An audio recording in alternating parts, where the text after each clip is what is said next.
Hi everybody, welcome back to the Shrine of Geek podcast. Today we've got a very special guest with us, Louis. We have a new person. Oh, I'm so happy. So, just a little bit of a background. Louis is a actor, writer, theatre man, all-round handsome dude. But most importantly, he's been my friend of nearly 20 years now. Maybe I'm getting old.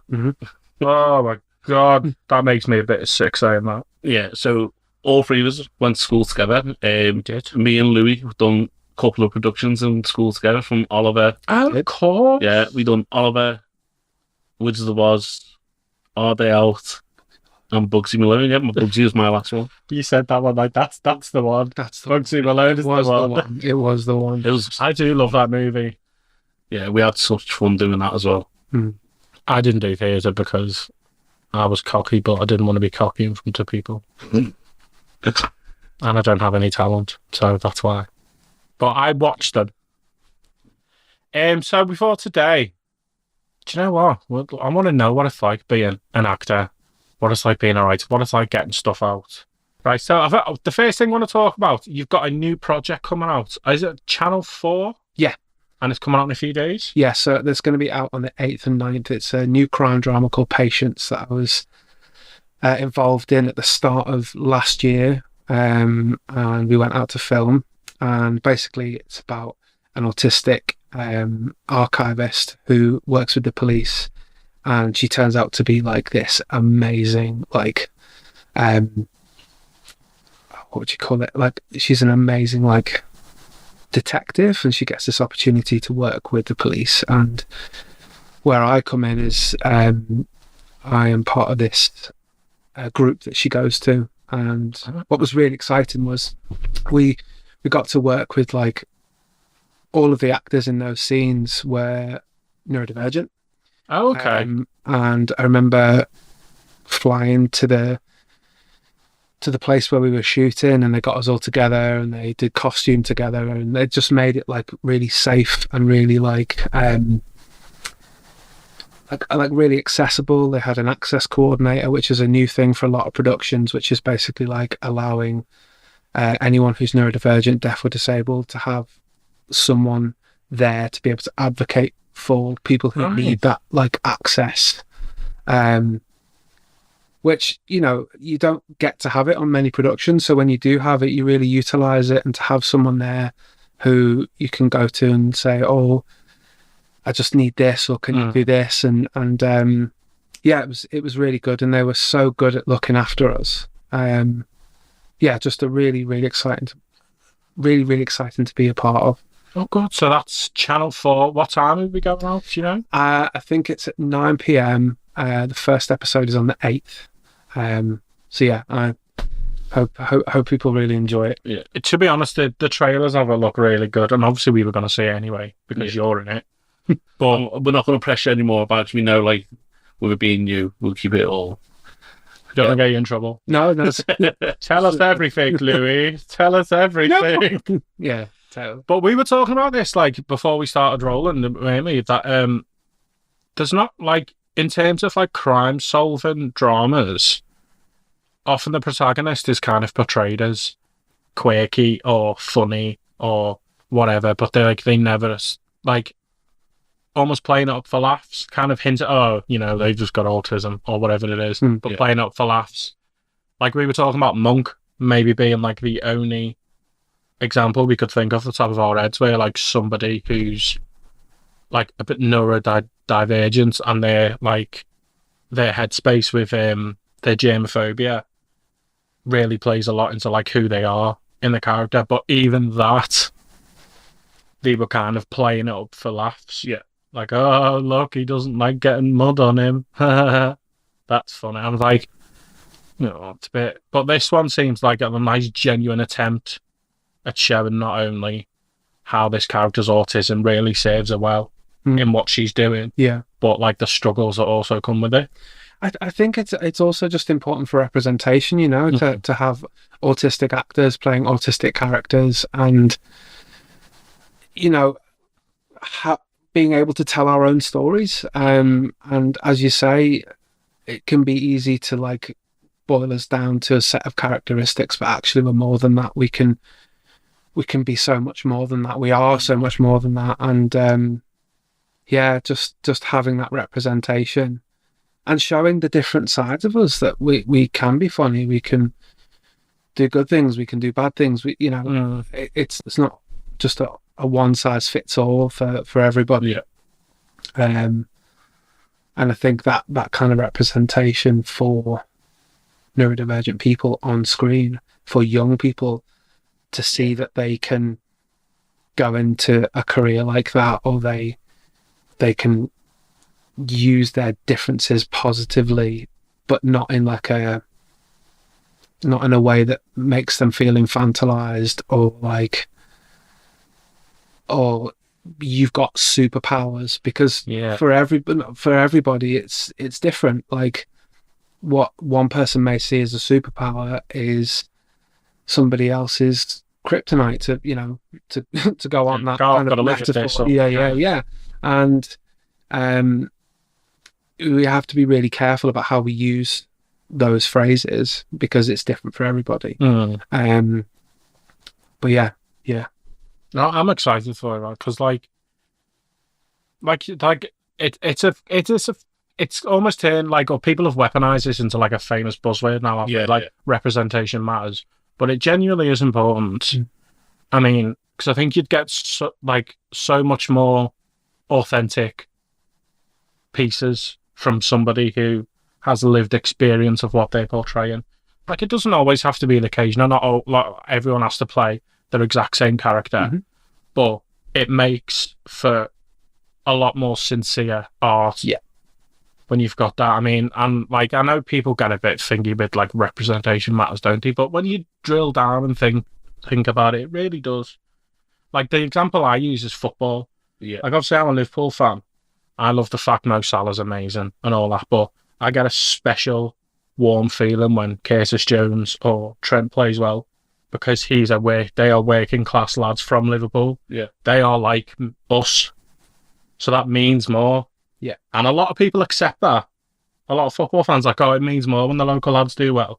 But then when you bring it into another realm, so it might be, it means a lot to say, like, black people when Black Panther came out. Yeah. Be like, oh, why though? Because why can't they like Captain America? Yeah, they do like Captain America, but it's a bit of extra. Yeah. It's like, when Tom Holland's English and he's kicking ass in the Marvel universe, it just makes you feel a bit more, he's like us. Yeah. It's like everyone feels that. And I think it's just about bringing that balance. It's not saying, we can't celebrate difference and we can't try different things, but it's redressing the balance, because for a long time, a lot of stories were getting told about deaf and disabled people from different backgrounds, different ethnic minorities, in like really sort of bad ways, and actually it's redressing the balance and saying, hey, we want to tell our stories and we want to show you what we can bring to the table. And you're right. And when you see people on the screen that you identify with, you want to go and see the film. You want to be like, oh, that's a lad from Liverpool. Exactly. Like Stephen Graham for me is a huge, he's like one of my favourite actors, and I watch him because he's from my hometown, and I'm like, oh, like, he's an actor that I really look up to, and I'm like, oh well, he's making stories that I would love to be in. Like, it, as you say about Tom Holland, he's gone over to America. It's like he's playing different characters, and he's bringing representation to working class people, that we can go and do these huge things. So yeah, I just think that's really, really cool. So that's Patience on Channel 4. 8th and 9th of January, 9:00. Go check that out. Yeah. We'll talk. Do you know what I want? This is what I always wanted to ask you. Right. You were in a certain movie not long ago. On Prime, was it? That you can find on Prime, I believe. Mm-hmm. With a certain extremely talented actor who has been around for 30 40 years nearly. Looks about 25 still. I think in terms of acting, how did you act cool around Kate Beckinsale? To be honest, mate, like, Because I wouldn't have done. it was such a quick job. Because I basically got the phone call from my agent, and she said, right, you're going out in 2 days.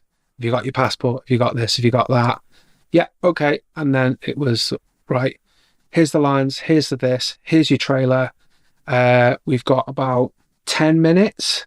So you get shuffled into this, like, the set where everyone's running around trying to get everything ready. And we did a couple of rehearsal takes, and I turned around on the actual take, and there she was. And she was fantastic. And then we got a little bit of downtime between those scenes, before, like, when we were moving to a different location. She was just really lovely, just like really down to earth, took her own space when she needed to, but just chatted with everybody. And I just thought that was really cool, because, you know, you have like this huge expectation of like, oh God, what's it going to be like around them? Like, what if this happens, or what if that happens, or like, what if I forget my lines, or like, you know, you feel that pressure. And she couldn't have done more to like be really sound about it. I'm really glad to hear that, actually, because like I know it sounded funny when I was asking that, but if you think about our age, like, I'm 33. When we were in school, she was pretty much the action heroine of that time. Yeah, she was. Like, she was as badass can get in the 2000s. She was our Ripley. Yes, Yeah. that's exactly what she was. Those Underworld movies with her, like, you know, she looks fantastic. Let's just, obviously, but like she kicked ass in those movies. Yes. That's why you watch Underworld, because Selena's a badass. Yeah. And then you think of the Van Helsing, which I absolutely loved. She's just, you know, she did so many cool things, and that's when we were like of the age, kind of. So like when we were into our movies and teenagers, stuff. yeah. Like, so that was just like crazy for me. I absolutely love that. It's just great to hear those, like, you always hear like stories about people being dead hard on set and stuff. Yeah. And like, no, you can't talk to me. Don't talk to her. And so to hear, like, Don't look her in the eye before 9 o'clock. That is the old sort of thing that everyone sort of makes a joke about. But like, actually, I think it's just more about, you know, people protecting their space, and Yeah. because you know how difficult it is to like put yourself in a headspace to try and do something, and I think actually just looking after yourself in those moments is really important. But no, she was really cool. And then after we wrapped on that, she gave me a hug, and she said, "Oh God, you were really funny." And she said to me, "Oh, you know, like, oh, what are you up to next?" In a funny scene. Sorry to what you were funny in that. Like, it was. Thanks, mate. I was like, come ahead. But yeah, so we walked back to the trailers, and she's like, "Oh, what are you up to next?" And I was going on to do a play, and just like normal chat. Do you know what I mean? You know, she just didn't make me feel awkward at all. So, and that was my first ever like big screen job. So I just didn't know what to expect at all. Because you rehearse, you practice. I go to class, like I try and train for it as much as I can. But there's no substitute for doing it. There really isn't. There really isn't. Yeah. It's so nice to hear that, though, because obviously she has been in the industry for a long time. Yeah. And I suppose there is a pressure with well-known people. Like, she could have just been having a bad day. Yeah. And she's like, oh, you know, I just want to do it, and I need to go and have a coffee or chill. And you're like, oh, she's horrible, isn't she? Yeah. So there is that pressure. Yeah. Like, if you're just, like, everyone has the shit days. Yeah. But it doesn't matter if I have a shit day, because everyone knows, like, leave me alone most of the time. But like, if she has a bad day in front of people, gosh, yeah, I waited there once. What's the story? She's absolutely horrible. Yeah. I know she isn't. She just had a bad day. Yeah. I love that. I swear I saw you briefly in something else as well. But like you were auditioning for a role in the show. I think it was the show, and you were auditioning for like a job in the show. I don't know there, mate. I just dreamed that. You might have. Maybe you just could make an idea for a new story. Oh, yeah. I suppose someone was looking for a farmhand or... Oh yes, I was in briefly was in a show called Meet the Richardsons, and yeah, played a farmer in that. So you're not wrong, mate. Yeah, briefly did that. Got to meet John and Lucy. Went up there to the farm and dressed up like farmers. That was mad. Do you know what? My dad drove me to that. Yeah, because again, little last minute thing. Because sometimes obviously quick turnaround and stuff like that. But my dad was like, "I'll drive you." It's a very way from here. It is, because we were shooting in Wales, and the most hilarious thing was we got there and he was like, "Oh, what am I gonna do? Like, sit around here." He bought his butties and all of that sort of stuff. Next minute, John comes around the corner and starts saying hello to my dad. My dad was absolutely buzzing because he thinks he's hilarious. He is hilarious. And John Richardson. Then he was like, "Oh, we need someone to sort the car park." And I just watched my dad just go, "I'll do it, John." God, mate, I'll do it for you. And then literally, my dad came up to me and was like, "I'm all right. I'm the car park steward now, and I'm doing this and I'm done that." And so, because my dad's never been on a set. That's not his world at all. And just for him to see how something like that really works was like really fun, and like to be able to just watch him come home and buzz about that. And I was as well. That's probably like the funniest like sitcom / mockumentary. Yeah. Because it's like the spoof like the lifestyle show like famous couples have their home life show, they kind of spoof that and it's honestly one of the funniest shows. Yeah. And I think they finished it now, which is a shame because it was absolutely hilarious. But like I think it's on like UHD, the streamer U, I think it's called, the old days one. So if you want to go and watch that, check that out because that's brilliant. There's water here, by the way, I forgot to tell you. Oh, nice one. It's like sugar-free. Oh, sugar-free flavoured one. Oh, sick. You know me so well. That's why I needed this, because like I've basically the last week, all I've done is just go through my catalogue of games, and I've not been talking, and my throat's going. So, talking about your dad. Yeah. Obviously, me knowing you from school and stuff, I've always known your life plan was to pursue acting and writing and stuff. Yeah. How were your parents with that? Because like I remember telling my dad, and like this is not against my, but I told my dad, I was like, I want to be an actor, Dad, and he was like, next joke, son. Like, yeah, because obviously my dad's very grounded. He didn't have the best bringing up. He struggled, so he's made sure we have straightforward goals that are realistic in his eyes. Yeah. So what was it like for you when you turned around to your parents and were like, "Yeah, I'm going to pursue acting"? I think I was dead lucky because they were always really supportive in that. They always were like, "You crack on." Like I was very lucky in that like some people have like really pushy parents as well that like push their kids into things. My mum and dad never really did that. They just sort of like, because they didn't know that world of like acting and drama and like going to like stage school and all of that, because I was so into it, I kind of pushed myself into it. And they were always like, if I was ever like, "Oh, I don't want to go because I'm not feeling well," they were never like, "Oh, you must go." They were like, whatever you feel, mate. Like, if but I think I was harder on myself about going to class consistently and learning and doing all that sort of stuff than they were ever pushing me. But they were always like hugely supportive, like running me around to drama classes, and like even before doing the drama, like now I know because of my neurodivergence, like my ADHD when I was a kid just used to stick my hand up for everything. "Do you want to join a choir? Whoa. Do you want to do this?" And my mum and dad would be like, "Mate, like, take 5 minutes. Just take 5 minutes. Like, do whatever you want, but like, just think about it before you do it." And so before I got into the acting, I was a chorister at Carlisle Cathedral in the Lake District. So already at that point, I was singing like 6 days a week professionally. And we moved back to the Wirral, and that's when I started school with you guys and totally got into the drama at school.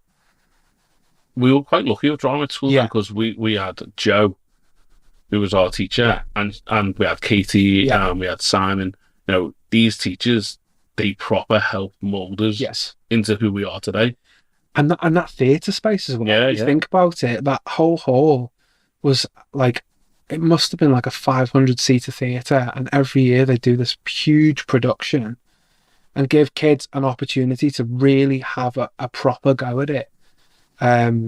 Like they were full bore versions of it, weren't they? And I go and see them every year. We were quite lucky as well because Josh's dad, so Josh Fernio, Josh, unfortunately Josh's dad's not with us no more and stuff, but he had connections in the music industry, right? So we always got really high tech equipment to use as well, like the microphones, the lights and all that. So we were very lucky in every perspective of the theatre world, because like we had students learn how to use all the equipment, like the lights and stuff, and like it was just an amazing experience for both of us. Like I remember doing Oliver. Do you remember when you lost your voice on the third night? I was literally thinking about this. Like, I was like, so basically what had happened, it was my first ever night on stage and got so overexcited and basically shouted my way through the entire performance, whether it was nerves, whether it was excitement, and got to like the first song on the second night and just felt my voice going.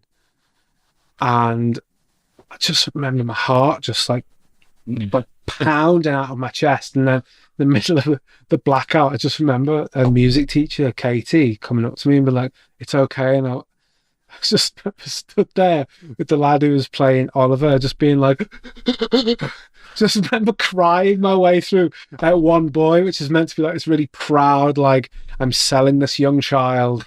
And like I was just crying because my voice was gone. It's a different interpretation. Well, yeah, totally. But what I didn't know at the time was one of the lads, but who was doing stuff backstage, ran out of the school, ran round to the front. Apparently there was a couple of kids on a BMX, and he was like, "I really need to borrow your bike, mate.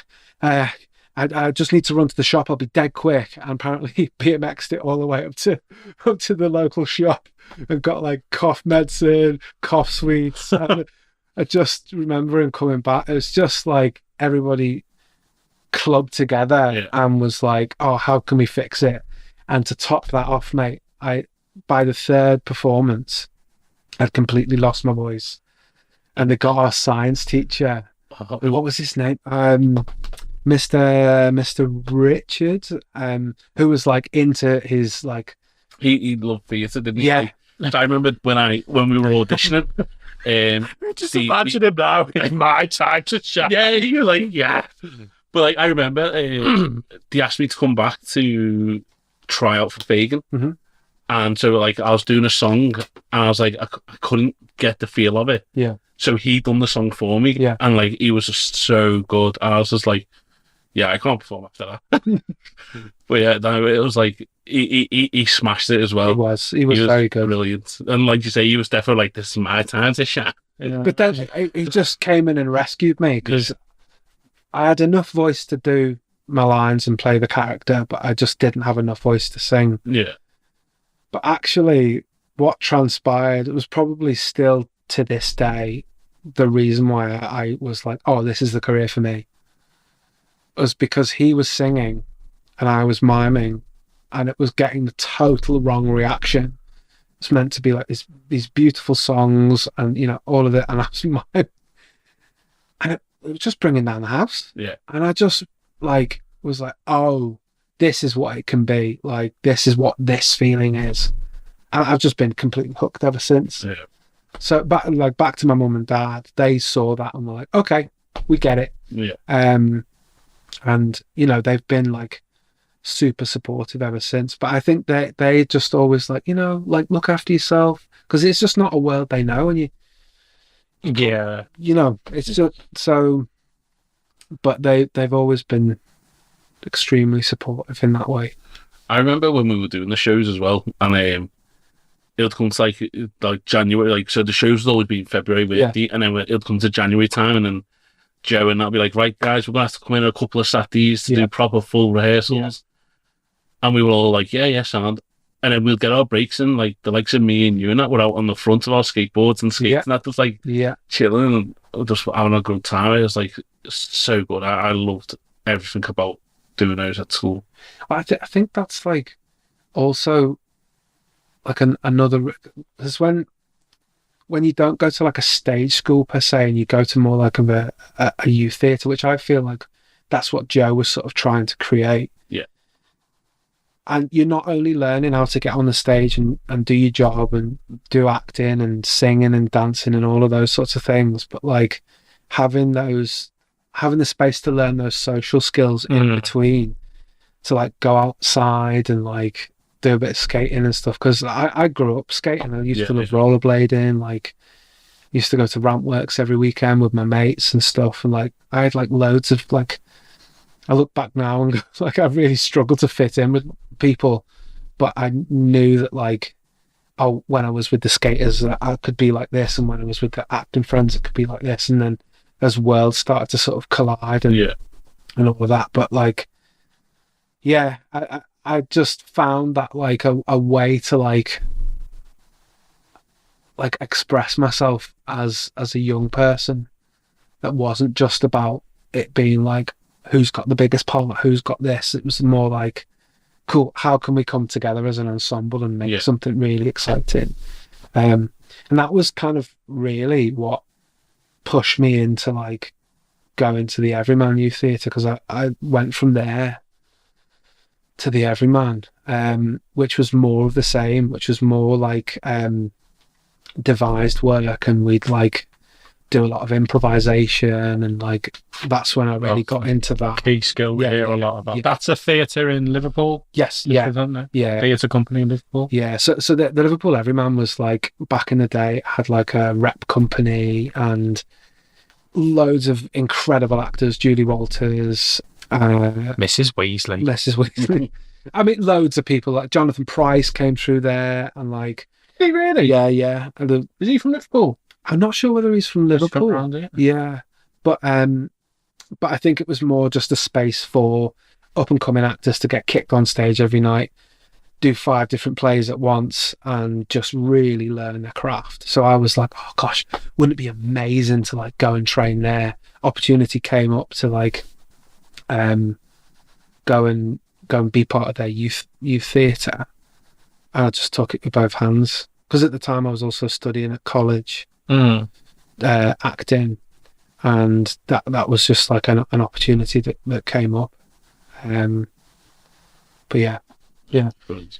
Is that what eventually led on to your Cartoonopolis thing? Maybe doing back in the day? Yeah, so basically Cartoonopolis is a show about my little brother, and that came out of like wanting to bring more representation around autism and like my brother's story. But that also happened around the time that I was auditioning for drama school. That's what my head was set on at the time. I was like, God, I really want to go to drama school, and that's what I want to do, and there's no other way of like, that's what actors have to do to have a career. I had this really blinkered kind of view. So I'd get on the train, go to London, do my audition, and found myself getting to the later rounds, getting really excited, and then for whatever reason it just didn't happen for me. And sorry, little tangent actually. That might be, I think that's quite interesting to talk about, the audition process. Right. Yeah. Because I think we see things on TV shows. Again, I reference something like Big Bang Theory. When you see Penny, she goes into a room with like 20 other people who look like her, and they're all kind of like fighting for the role. And like they kind of address how difficult it is, like the audition process, like how kind of challenging it can be at times. You know, obviously you've got to audition for roles, haven't you? But I think a lot, like the rejection and stuff, can be quite. You need to firm up to that. Yeah, I mean it's something I remember going for my first like screen audition, and the casting director who runs the auditions basically got me to stand in front of the camera and was like, right, okay, need to see your profiles. And I was like, okay, what's that? She was like, turn to the side. So, right, okay. Just say that to me. Yeah. But basically it was because like I just didn't know those things, and like but yeah, like back to like drama school auditions and stuff like that, you have to go in, learn your speeches, do a bit of singing, do a bit of movement, basically show that potential. So I did that for like 4 years and just didn't get my chance to go. So I was like, oh, what the hell do I do? Like, and you know, a friend of mine at the time who was teaching me at the Everyman was like, have you ever thought about like doing your own thing? I was like, yeah, but I haven't got drama school training. He was like, don't worry about that. Just like take the skills that you've learned here and do something with it. I basically spent a month in a room by myself coming up with this show, and invited all the people I knew to come and see it. And from that, they were like, okay, we don't think the story's quite right, but like, we'd love to support you. And that's when I got offered this like sort of bespoke training at the Everyman. They wanted me to be like their first ignition artist. And to me, that was me getting to do what Julie Walters had done rather than go to drama school. And I was just over the moon. There was, you know, no room that I was not in that room, like marketing, PR, writing, acting, like they just threw it all at me. And because of that, I made Cartoonopolis and it went on to tour the UK. And that was before I really started auditioning. So like, then I went into that and had to learn about the rejection and like what that was like. And, you know, as a neurodivergent person, like learning how to process that rejection and, you know, how difficult that is, and learning that it's not personal. And you're right, you walk in and you see several other people like you, just as talented, some more talented than you, and you're like, I've just got to batten down the hatches here and just try and hold on to what I have and just go in and give what I can. And if I'm right for this role, I'm right. And if I'm not, well, hopefully another opportunity will come up. I was just absolutely buzzing to have the opportunities, like, especially early doors, because I always felt that I was different. I'm a big lad, like I don't fit into the typical like movie stereotype, and I think early doors I really struggled with that, with my mental health, and because I felt like, oh God, I don't look like this, and I don't look like a Marvel superhero, so I'm never going to get a job. And like, but then here comes that word again, like representation, like important people in my life were like, well, you know, there needs to be more people who are different, who can represent different humans and different things. So like, it just made me feel a bit more confident about going into auditions, and they're graft. Like no matter what way you slice it, it's like someone has give you a piece of paper, ask for your interpretation of something, and you have to go in and present that to the best of your ability with very little time. And you just learn how to like try and deliver what you can within the time that you're allotted, because how it plays out on a set is completely different to how it plays in an audition, and they're two different things. And I think some of the best audition experiences I've had is where casting directors and directors have just been really playful, and they've allowed me to use improv, and they've like allowed me to play with the script and play with the character, and I just love that way of working, because that's how we grew up. That's what I learned at school. That's what I learned at the Everyman. Like, that's my way in. Yeah, it feels like the best way to do it as well, because like, as you said, products change. Yeah. Even when you get a show greenlit, and like writers have got characters in mind. Like those characters can change pretty quickly. I remember like The Office, the American Office. Yeah. When I watch those audition tapes, and you see how like free they're all allowed to be. Like Dwight, like Rainn Wilson was allowed to be like a lot more weird with Dwight. Do you know what I mean? Like, because I think they were all trying to play things very close to the UK one. Yeah. But then the people who came in and brought their own thing to it, they were like, oh, okay, they're pretty good. Yeah. You know, like Steve Carell wasn't trying to be David Brent, or, you know. Yeah. I think that's like quite that's the way I would go, because like you said just before, like it's your interpretation of something. Surely that's what like a director would want, unless they're very militant, I suppose, and like, you know, this is what they do. They don't do what you do. They do what I do. So do that. Yeah. And you can get some directors that work like that, and some that are loose. And I think it's just horses for courses, and you know, different, because different projects require different things. There's, you know, very true. Some that are like, cool, don't divert from the script, stay as wrote, and because that's really important. There are some, as we just spoke about, like that you can be a bit more loose, you can be a bit more like playful, and those are the projects that kind of excite me the most. But I also really love that, like the excitement of having to be really precise with something and being like, okay, how do I still bring my interpretation to this? Like, but yeah. I think there's always a good, like, it should always be a mix of the two. I always thought, because I'm a big Lord of the Rings fan. Whenever I hear Peter Jackson talk about the process of making Lord of the Rings, he was like, okay, I had this idea. It's like when he's in Return of the King, he's talking about Saruman's death scene. And he went up to Christopher Lee, he's like, you're going to get stabbed in the back. I want you to scream. And then you're going to fall down and die. I've seen this. And he came and was like, I can tell you from personal experience that when one is stabbed in the back, they don't make a scream. They gurgle. And he was like, because he used to be like a secret, like a spy, spy dude in the war. In the World War II, yeah. And he was just like, and Peter Jackson was like, okay, I'm not going to question him. But he always, but like in the more serious note as well, he always talked about the collaboration with like I think it was Pippa, can't remember his surname, like his like writing partner, Pippa Taylor, Pippa Taylor, so I can't remember. But he's got like a team that he works with. It's like, oh, this is what I thought, and then like Andy Serkis would come in as well, stuff with Gollum.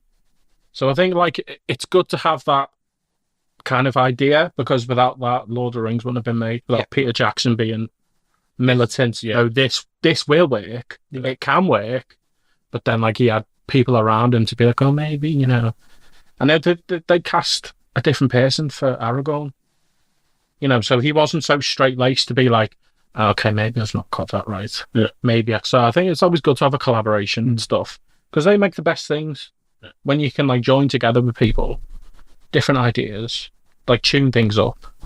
It makes the best things. I agree. Something you said just before really annoyed me. You said you're not the Marvel person. Okay.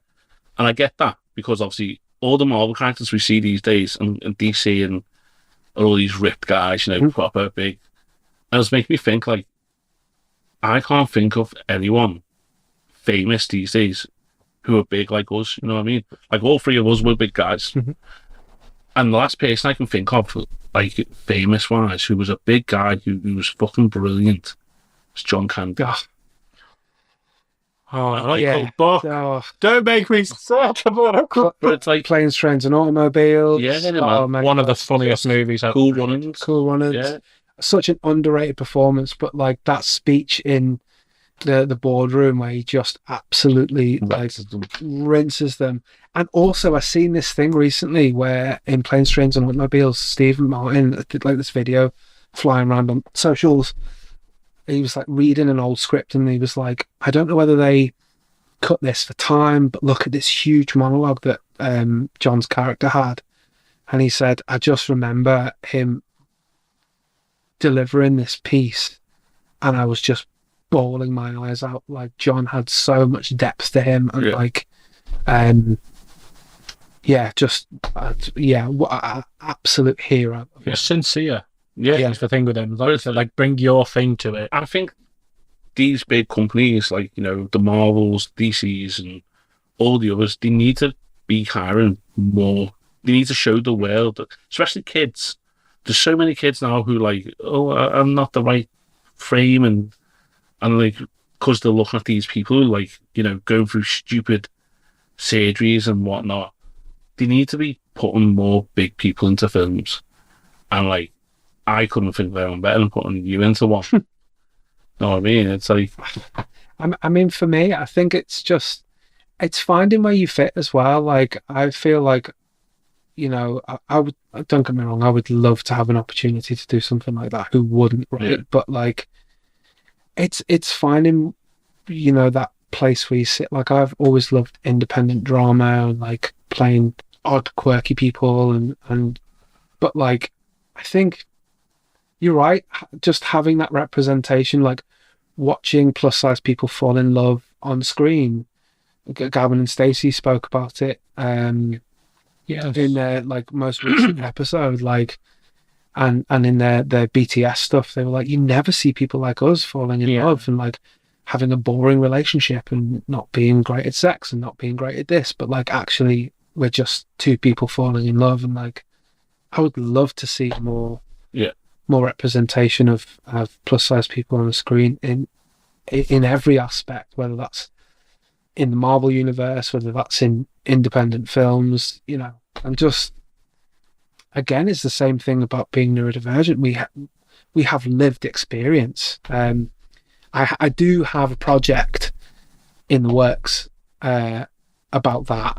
We're currently in development, so I'm really excited that we're writing like a feature film about that. And we did ask if you're watching, but he kept stum. Won't tell us a thing.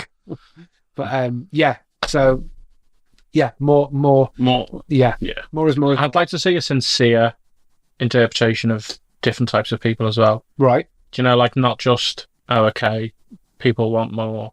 I woke up and more this character in there. Yeah. So let's put more people who look like that and just like do it sincerely. Yeah. It's like how, you know, like all through the 2000s, like every white protagonist had a supportive black best friend, and that was their whole the total shtick. black guy. Yeah, like that was like they didn't. Their only role in the movie was just support. Yeah. I'm going to be supportive and, you know, slightly zany because I'm cool. But like I think I said Black Panther was quite important for that because we saw like the gambit of performance and that, like the actors in that were cool, but like, you know, they were devious, they were cunning, they were emotional, like Angela Bassett in that. They were human in both of them. Yeah, unreal. I love that woman. Angela Bassett's probably the best thing about Black Panther 2. In both of them movies, she's phenomenal. Like, Shuri's great. You know, Michael B. Jordan is such a good bad guy. But you just allow, you know, people to be people, to portray their, like you said, to portray their different lived experiences through an art form.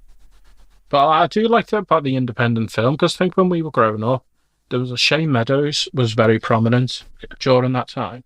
Because me and you were in film studies together. I think that's where we were like the closest. And like Shane Meadows was huge at that time, so we kind of done This Is England. We did A Room for Romeo Brass, like Dead Man's Shoes. All these were very low budget, gritty, working class English productions.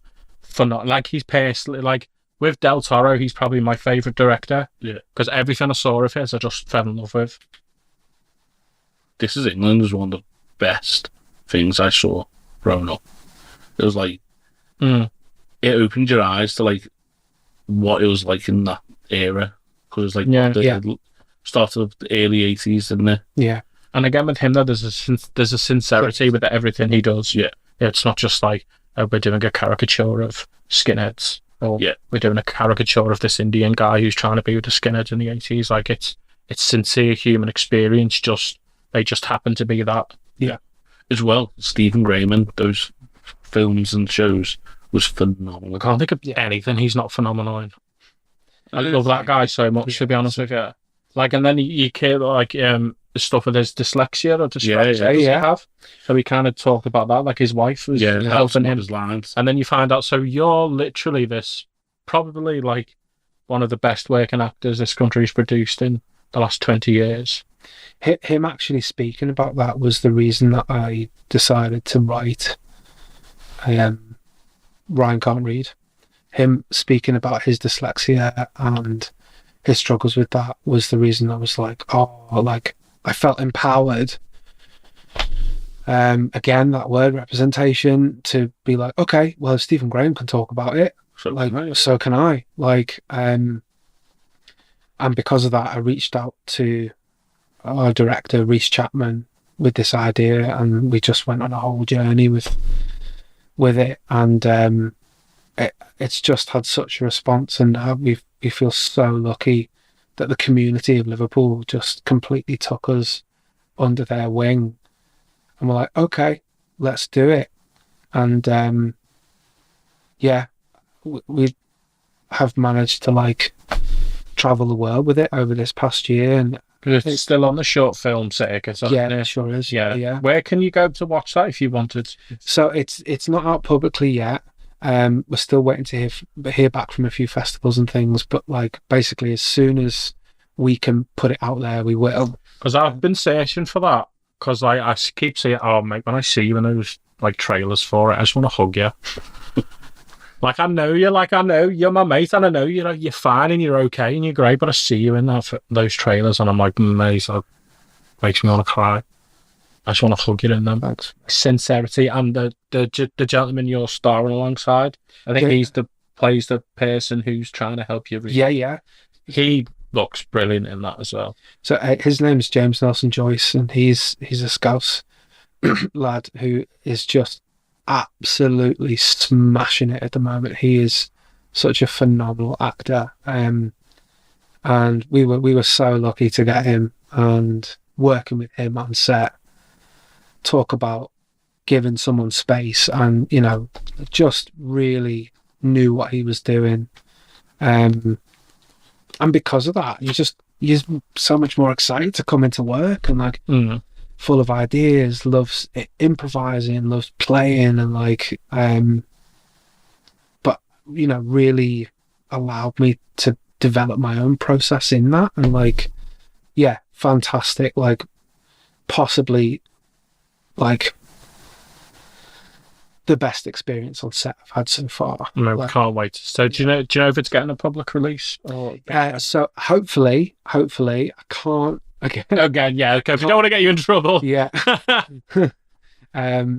But like hopefully. But yeah, as soon as I know, you guys will know, and then because I can't wait for people to see it. Like, it's that thing, isn't it, of like, as we keep talking about community and sincerity, and it is the buzzword of today, but it means a lot. Because I think, like I say, from mine and Lee's perspective, we're big old geeks who talk about games and movies and stuff, but we can forgive a lot if something's sincere. Yeah. If it just like, okay, that's people trying to do something genuine, even like you've got problems with it or whatever, it's fine. Like I do with video games a lot. When a game tries to do something, even if it's got problems, I will love it a lot more than, say, something like Call of Duty, which is phoning things in for the doing what they've done, half-arsing something to get everyone's 60 quid that year and then start again. But sincerity is the key word to everything. Like you mentioned Gavin and Stacey before, obviously that big Christmas special came and they had their farewell to Gavin and Stacey thing on New Year's Day. Yeah. That's why that was so big, because it was sincere. Yeah. Because people were like, even if you're not from Wales or Essex, you were like, oh, I recognise that. That's off. It's like, that's why the royal family was so big. Yeah. Because it was it's sincerity. I love the fact as well, Gavin and Stacey, so James Gordon and Ruth Jones got together on Christmas Day to watch it together. Oh, that was sweet. Yeah, and like they posted on their Instagrams and all socials that they were together watching it with everyone else. I thought that was lovely. Yeah. Mm-hmm. So just before we go off Ryan Can't Read, you can, if you want to get news about that, you've got an Instagram for Ryan Can't Read. Yeah, so Ryan Can't Read Film, you can follow that and kind of check when that's going to be out, what festivals we're at, kind of where we're at with all of that sort of thing. Yeah. Because I don't know if we can talk about this, but I see you could possibly be up for an Oscar thing. You could be nominated. So we Or you're eligible? So basically, what happened was we won at a film festival in Canada, which made us qualify for the Oscars. Sadly, we haven't. We didn't go any further into that long list, but we made basically the final 180 films that get like before the long list that qualify. Which is just like, to think that I sat in my bedroom and was like, oh, I'd love to make a film about illiteracy and my struggle with like learning to read and write later in life, like, to then fast forward to even getting to that point is absolutely phenomenal. And all the people that I've met and worked with and, you know, learned my craft with over these past like 3 years, it's just, I couldn't have asked for anything. I remember when you posted it on Insta, didn't you? And you sent me the screenshot, like, look at this, and we were just like, I had nothing to do with me that film, but I was like, yeah, Wow, mate. it was phenomenal. like it was my film. I remember, like, when I he was sent me taking the it, credit. I was just like, what the hell? Like, this is amazing. And then when I seen the likes of Pembo and everyone else, like, of course, they're still touchable in school, I was like, hey, seeing this on Louis? And they were all like, no, like, God, like, they couldn't believe it. So, like, it's just good to see someone from our local area, like where we're from, like we're Wallasey, the shittiest part of England, and someone's making it in their life, and it's fantastic to see. Yeah, we're just proud of you, mate. Yeah. Like, we really are, because, you know, you've kind of, we didn't know the kind of struggles you were going through. Like, you've detailed, you know, how hard it is with the drama school and the auditions and stuff. But the pure fact that you're still chasing your dreams and succeeding in your dreams. Yeah.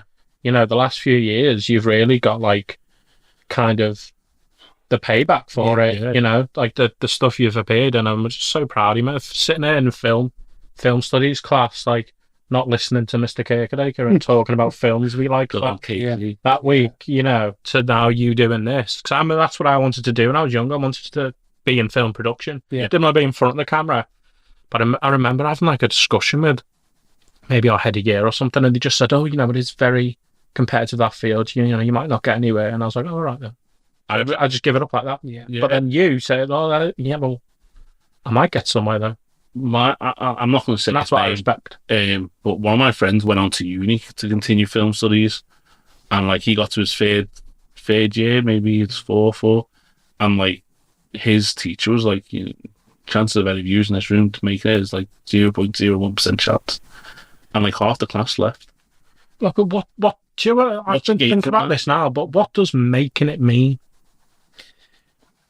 To me, it means being able to go to work every day and do something that you love, rather than it being about being like a celebrity.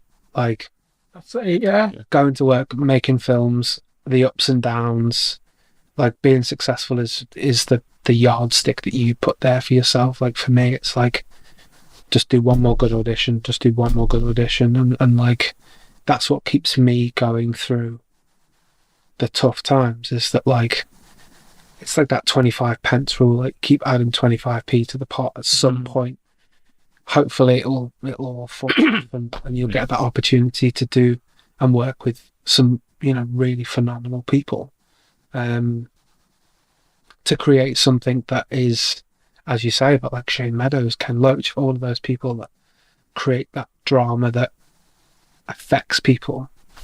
That's what I think. That's what success means to me. Yeah, because like, I'd love to know what that lecturer means. Yeah. When he says you're not going to make it, what does he mean by that? Yeah, I'd like to just think, all right, then I'm paying $9,000 a year for these tuition fees. Tell me what you mean. Do you mean I'm not going to be like Chris Pratt? Yeah, fine. Like, am I going to be like you've nurtured Ryan Can't Read? You've been heavily involved in that. And like, were you involved in the writing? And... Yeah, so me and Reese co-wrote that together, and he directed it. And then we got this amazing production company called Slick Films, And they actually won the Oscar back in 2018, and they came on board and they were like, "Oh, we love it, let's make it." And they were the first sort of like production company that were so excited. They were like, "We love it, let's do it." And like, as a person that was like just chipping away and going through that rejection, to hear somebody go, "We love it, let's do it," was just like, Is okay. that not what making it is? Yeah, You know what I mean? that is, Like, okay, that's making it. Yeah. Surely. Yeah. Like, because somebody else who doesn't have your lived experience is reading your lived experience and going, that's fucking lovely, that. Isn't that the whole point of art? For someone to transcribe something, whether it's a painting, whether it's a poem or a book or a film or a game, and we can sit there and go, I know what they're feeling. I know what they're thinking. That's the whole point. It's why we read books. It's why we watch films, to get an experience, like, you know. And things like, so you've nurtured Ryan Can't Read, and that's been shown in short film festivals around the world. I think what I was reading, like, on the thing, was that you've been in Holland. So the Netherlands, I think we should say. no, so I think we Also, like, it's been under consideration for a Dutch one. Dutch. I'm not sure we were under consideration for. We went over to Holly Shorts, which is in LA. We went Holland. Yeah, fucking knobhead. We went. What are those Dutch people like? Lovely, actually, yeah, just really chill, you know. But no, we're not even going to cut that out. We went over to LA. We got to go to Tokyo, which was amazing. We want to talk about nerd culture. Fucking hell, like, amazing. I was in my element. I'm not even a car guy, and there was like 7 Ferraris just lined up on the road as Mario Karts just drive by, and just yeah. Just like the most amazing experience. And yeah, you can get married in a McDonald's in Tokyo. Really? Yeah, I wouldn't want to do that. Because they're cheap. No, you used to have a party there when you were a kid. You have your wedding there. Yeah. You can spend the money on the honeymoon. Makes sense, though. I remember having a Mackey's party as a kid. Yeah, but I went to a couple of them. I had a couple that never got chosen to go down for the ice cream. It's okay, mate. This was back in the days when McFlurries didn't exist. It was just So Joe was like the cone, like you'd have to take someone and they'd go behind the counter and you could get like the little cone, and you were like, why can't everyone have that? Yeah. There's only about 8 people here. Yeah. But yeah, you just absolutely smashing it at the moment. I like say you're going all around the world with your craft. So in the long run, what's the end game for you? Like, what's the last, like, what do you want to end up doing? Like, is it continue acting, or do you want to maybe step behind the camera and try directing and stuff like that? I love acting. Yeah. 100%. Like, and I think doing Ryan Can't Read, doing Jolt, working with Slick made me so excited to want to make my own stuff on the screen. So much so we put Scribble Pictures together, which is a neurodivergent-led production company, basically platforming stories in front of and trying to empower people behind the camera. So we're, very early doors with that. We're working on our first short film with that. So in that sense, we've got a production company that I'm working towards making new and exciting things with, because that's what keeps the fire going. But like, acting wise, I just want to keep going. I just want to keep doing what I love, and like getting like hopefully like more opportunities to play larger roles, more unique characters, and really trying to just, because that's what I love to do. I really love to play oddball, unique. Yeah. Like, know what role I think he'll be perfect for? Hagrid in the new HBO series. So many times. Yeah. Just now, whoever they pick for Hagrid now, I'm gonna hate. Yeah. You're not Louis, you prick. He was such an amazing actor. Yeah. Just like, and do you know? I look at his career as well. He got to do like drama, and he didn't have to like go the usual route. He like got to do Cracker and play these like hugely dramatic roles, and I think that's more where I'm headed. Like, I love comedy and I want to do comedy, but I'm just trying, I suppose, to swim upstream and try and do the drama and try and break that mold for myself. And I think that's, you know, this year for me, I've got to do some really wicked jobs this year, and I really feel like I'm getting that opportunity to do that. So I just need to like keep swimming upstream. Yeah, you're not getting the opportunity, you've made the opportunity. Yeah. I think that's the important distinction. You've made it. Thanks. You've made it for yourself. Yeah. No one's given it to you. You've earned it. I think we shall leave it there for today then. Yeah. Unless you've got anything else you want to chat about quickly? Or not quickly, no time limit. No. There's no rush, guys. You said you went to Japan. Yes. Oh, yeah. What was the Pokemon stuff like? To be honest, to be totally honest, we didn't. There was so much stuff to see in Japan. I didn't see an awful lot of it, but what I did see, it was everywhere. You know, just shops full of all of that type of stuff. And like, for me, I love my games like you guys. I'm more of like, I suppose the games that I like to play, like more like open world skating games. I like GTA. I like all of that sort of stuff. So for me, in that sense, it wasn't quite the same for me but like from what I saw, you could do, there's not enough time, because we were given advice when we were going. They were like, oh, you know, there's like the gaming district, the technology district. We just didn't get a chance to see it all, even with the amount of stuff that we saw. But, you know, just the culture out there for it, and what I really liked was that, like, it was really inclusive. Again, back to that word again, but like, everyone was just like, cool. If you like Pokemon, you like Pokemon. There's no like what we were talking about before, like before the podcast. Like, there can be a bit of a stigma around like people who are and identify as geeks, and like there's this whole thing of like, oh, you know, you're a loner, you're this, you're that, you're that. No, actually, you were saying like, I was talking about a certain show that maybe misrepresented geeky people. Yeah. In the end, quite badly, made us out to be like creepy and weird, and you know, we can be weird, but you know, we're not, you know, but in a good way. Yeah, we're not, you know, we can talk to other humans. We're not awful people. We just, you know, prefer certain things. Yeah. I like to play games. Got like 9 there I need to go through. 2 more coming soon. I'd rather do that than go out drinking or anything like that. So, for anyone out there who's in a similar situation as yourself, what's the main advice you'd give them?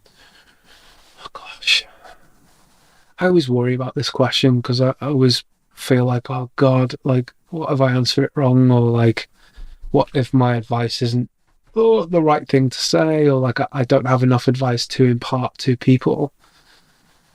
And then sometimes you hear a lot of advice, or just do it, just shoot it on an iPhone, just get out there and do it. And I think for me, what I wished I'd have known when I was younger was just to keep being yourself.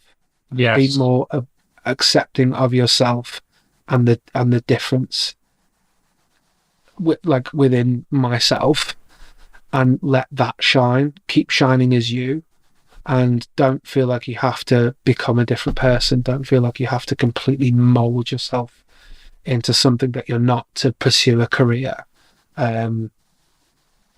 Because if you're not yourself, like, people don't get to see the magic of you. That's everyone's unique selling point. We can all offer something different to it. I resonate with that a lot, because I always felt like I always tried to hide my geekiness, especially in school, growing up. You know, I just act like, oh, I know everyone. I've got to like, I don't feel I can speak to any of these people. You know, I could have spent that time just being sincere and happy and chasing stuff. instead of just trying to fit in, you know. So I completely be yourself. Yeah. Because, you know, like, eventually you'll find a place in which you're happy, you know, whatever that looks like. And it's going to be different for everyone. Yeah. Because everyone's different and unique. Oh. I just would like to also say a massive thank you to you two for having me on. Thank you for coming up. Just because, like, it's an opportunity to talk to you guys, but also, like, I'm new to podcasting. It's very nerve-wracking for me. I find it, like, really exposing, and like, again, that whole thing of don't like, yeah, of course, but like, we're like Frost Nixon. But no, you've made me feel extremely comfortable, and thank you very much. Well, we've loved having you on. I couldn't think of a better first proper guest to have. No. Someone who's genuinely interesting, talented, and got a lot to say about cool stuff. Yeah. And we'd love to have you back. 100%. We can just talk about geeky stuff next time, whatever games you're playing. But we wanted to use this time for everyone to get to know you a bit more. Yeah. Say about, because your stories are so interesting. Thanks, like the stuff. So I think we're going to leave it there for now, guys. Yeah. What's the show called that's going on Channel 4? Yeah, final reminder. So Patience is going to be on Channel 4 on Thursday, and so Patience is going to be on Channel 4 on Thursday and Friday at 9 p.m. Yeah, so make sure you check it out, guys. We're definitely going to give it a watch, aren't we? Yeah, my mum's already been like, oh, that looks good. That looks good. Yeah. Well, yeah, okay. So yeah, we'll see you next time, guys. Louis, thank you so much for joining us. Yeah, don't forget to like, subscribe, follow the socials, whatever. Yeah, and same with Louis' socials. Check them out. You can follow him on Instagram. Thank you. He can find you. Yeah. What's your Instagram again for everyone? So it's @__ Louis with 2 Y's. Yeah, there we go. Just to be we'll put it in ours. Like, you know what? He's on ours. We'll find you'll find him. And we'll tag him as well in the description. Yeah, we'll tell him as you find him. Thanks for joining us, guys. Don't forget, as I said, like, follow, subscribe, and we'll see you next time. Yeah, happy 2025, everyone. Bye, guys.